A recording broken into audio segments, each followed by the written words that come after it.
viewers, members and friends across the world, finding out how they are rising to the challenge of the extraordinary times that we find ourselves in. Please bear in mind this interview was recorded on Friday the 27th of March, so some of what you hear and see may be out of date, as we know this is a fast-moving situation. Also, please forgive the fact that the audio is fairly broken up at the start of Sophie's interview. As we all know, the internet is under tremendous strain at the moment with everybody working from home. Anyway, over to Sophie. And welcome back to our series of interviews with Euro members and friends across the world. I'm delighted to introduce Sophie Rehberg from professional relocation organising consult GmbH. How are you? I'm good, thank you for having me on board. I'm really excited. However much excitement there is to be had in these times. And thank you for the opportunity to speak. Delighted. Hopefully a little bit for Germany. Thank you very much indeed. I think you're right. We have to take positivity where we find it at the moment. So tell me, what is happening in Germany, and just explain exactly where you are. So we're near Frankfurt, which is relatively central in the country. We operate nationwide, and I mean, what's going on in Germany? I think it's in many ways fairly similar to what's happening across the rest of the EU. However, we don't have quite the significant restraints that countries like, for example, France are already experiencing. At the moment, we do have restricted movement, but if you need to go to work, you're still permitted to go to work. You can still take your kids out and get healthcare or do grocery shopping as far as you need. Any sort of group gatherings with whatever friends that aren't your relatives for more than two people in public are forbidden. More than two? More than two. Right. Yeah. And they're also enforcing that. There's quite significant fines. They're even telling you that you could potentially be sent to jail over this, which I guess is a fair way to sort of infringe, to make sure that people do what they need to do. I think that until sort of 10 days ago, Germans were somewhat, they felt less affected than maybe the rest of Europe until our Chancellor had quite a serious chat to all of us, which has had significant impact that we can also see on sort of local street life and what's happening around. I think that, compared to the rest of the EU, we've had maybe a couple of days longer to prepare, and we've been able to look at some of the countries to see where this is all going, in the hope that we are able to avoid whatever much of the impact we will. So that's in the stars at the moment. I mean, it is so interesting how different governments are reacting, but I guess from the point of view of, at the moment, they're just trying to delay. Is that's the philosophy right now? Yeah. I think that it's also, they're being quite clear that all of the infections coming now are still from before the measurements were introduced, so that really only in another 10 days will we see what the restriction of movement has done for us as a country. So we'll just need to sit tight for at least another week. Interesting. And you say that since the Chancellor spoke to the nation, people are taking this quite seriously and obeying the rules? Yeah. Interesting. Yeah, I think that she's never really spoken to the public in that way. It was a fairly unique thing for her to do, whereas in other countries their prime ministers or presidents have done that more often. She doesn't really do that. And I think that before then there was still some sort of this won't come here or something like that, and now that's changed. I mean, before that, ice cafes were filled, the weather was good, people were outside quite a bit, and there's been quite a very significant amount of reduction in all of that public life happening. Right, but no actual bans on restaurants, cafes, or... Yes, they're all closed. They're all closed. Okay, but they're all supermarkets, closed. so Yeah. it's really Museums, very similar. museums, restaurants, hairdressers, anything that's not needed to keep the public sort of going. So grocery shops are open, supermarkets are open, restaurants are allowed to deliver. Okay. Things, get food from their locations, but not actually open the restaurant to the public. Right. Thank you so much. That's really interesting. Tell me, when did you start to implement your business continuity planning? Because obviously you just said to me before we started recording, you're in your office right now. Yeah. So when did we start? We started fairly early. simply because it was actually quite a good coincidence for us that we had a EURA or a EURA quality seal and an ISO recertification at the beginning of the month. Oh, wow. Okay. So that was actually quite valuable for us because in terms of also reinforcing our continuity plan, it gave another more fresh insight to what we were going to do. And it also allowed for us to be what I like to think of the German way of decision making. It wasn't ad hoc. We were able to be prepared and precise on what we were going to do, set up plans, and then execute the plans. And of course, we have been as responsible as we feel that we can in terms of also our staff and everybody here. So we've had sanitary measures in place for the better part of 5 weeks before it was even a thing here in Germany. Simply because, of course, all of us relocation companies meet a lot of people that have travelled the world. So we've tried to be as vigilant as we possibly can. At the moment, we have our entire team working from home, with a couple of exceptions. So we normally have just above 25 FTE in the office, and we've reduced it down to basically only about 3 or 4, depending on what's needed, and that changes on a daily basis. We have a little bit of a schedule. And so that's really helped. And I mean, being prepared through what we did through the quality seal, it's not new for us, but still, I mean, this situation is new to us. It's new to everybody, I hope. And so, yeah, we feel that we've been able to do what we need to do. That's really impressive, I have to say. And just for people listening, I just wanted to point out that actually, yeah, when you said about the quality seal you've been doing for some time, you were actually the first company ever to get it. So well done. Really? Yes. Oh, my mum would be so proud. Yeah. So that's great. I just wanted to point that out. So you've got some people working from home and working remotely. What sort of communication methods are you using to get together, and are you using virtual meetings? Yeah, we are. I think it's, we're a family business, and even though we're a fairly big family business, we are a family business. And I find it really difficult to not have these people around me. So we check in on them frequently. I have a couple of people that I've had in home office for longer for various reasons. And to make sure that everybody's aligned, everybody's on board. I think that we're all going to realise that this whole idea of home office is really amazing. Everybody always thinks, and then when you're all sent into home office, people start saying, "Oh, hang on a minute, this is actually really lonely, and I'm not really sure I appreciate this as much as I thought I would." And especially for those that are not used to home office work, there's a whole nother level of loneliness that, of course, comes when you're when you're not around the people that you're normally around. So we really try to keep in touch. We use Microsoft Teams a lot. We call a lot. I try to check in with my team almost on a daily basis, even if it's just a hi, how are you doing? And just to make sure that everybody's on board, not only physically from the workload, but also sort of mentally in terms of, okay, we could be doing this for quite a significant amount of time.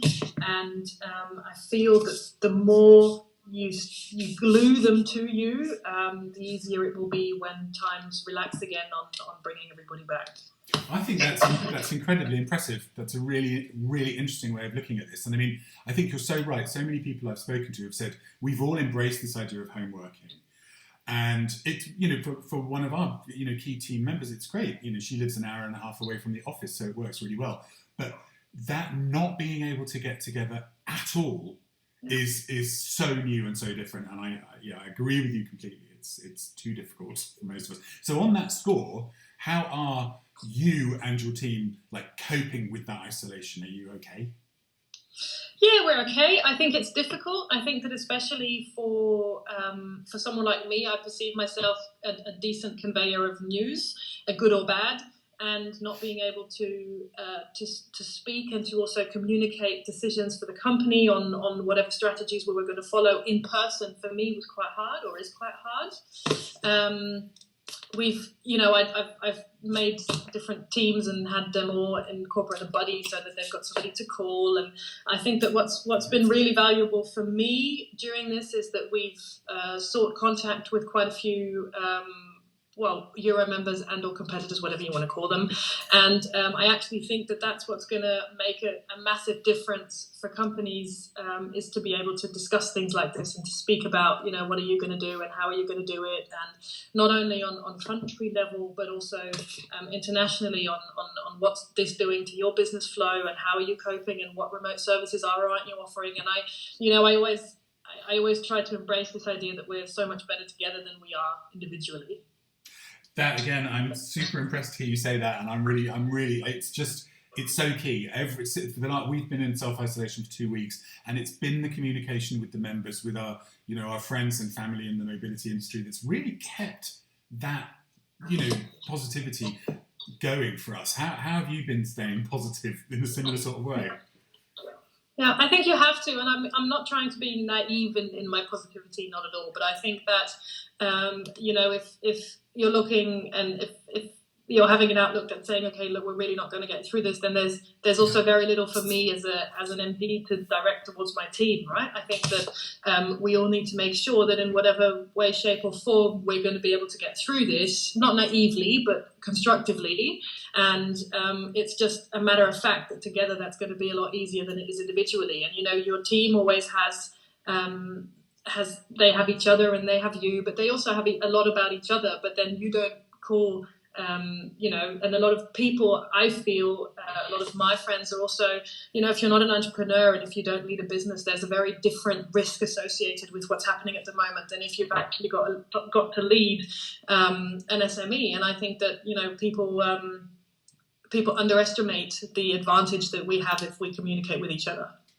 Yeah, absolutely. That's so true. So I've been asking everybody this. Have you yet had any notifications from the German government, Exchequer, tax authorities about any subsidies or tax breaks that you might be entitled to help support you?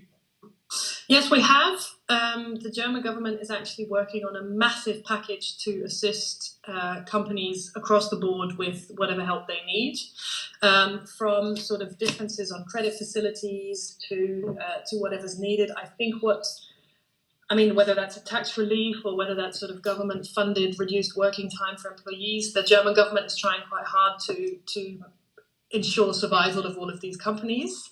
And of course, also in the interest of reducing possible unemployment. And I guess that's the same across the entire world. The fear of that happening. I think that what will be a little bit problematic is that, of course, all of this is being offered, but at the moment, the government will also need to make available the resources to be able to implement all of this. So, even if you file applications, who's gonna work on them? What's going to happen? So, yes, super positive about the German government offering the help and the aid that they are, but at the same time, there is sort of a vigilance on, okay, how will this then actually practically pan out? That's really interesting you say that, because again, they've just implemented things like that here, and everyone I'm talking to in the UK about how to access those services, that's the issue. The positivity is there in the fact that the money is going to be there to support, but it's how you get it. Any bureaucracy is always going to be complicated, right? Yeah, and I think that it's part of what we do as good entrepreneurs, is to get all of the information we can so that we make educated decisions on what governmental help do or don't we want to request, or what's needed for our team and our company. But of course, you need to be available. You need to be able to get the resources to make those decisions. But I'm fairly confident that in Germany we're in a pretty good place. I'm so pleased to hear that. That's really good. And I mean, again, when you were talking about the base of SMEs, Germany is quite unique in Europe in that the economy is absolutely built on that, right? Mm-hmm. Yeah, absolutely. And I mean, it's we are also, of course, a country with a comparably low unemployment rate, and the government has stated that they will do whatever they need to do to make sure that stays where it is and isn't sort of rushed into a high curve due to COVID-19. And I think that that's quite a good. It's a very good attitude for the government to have, and of course there's lots of things to say about Germany, and of course we are now struggling because we're not digital enough, but at the same time the values are right, and that's what's important. I think it's, again, just talking about the digital thing, I spoke to one of our, Martina Scharwey, our SC4 quality. And she was saying the same thing, that the technology is struggling to catch up. But we found the same, even though the UK's had this huge push towards super fast internet connectivity, because the children are all being homeschooled, the pressure on the domestic network is massive, which is why I apologise to anybody watching for the breakup every now and again on the screen.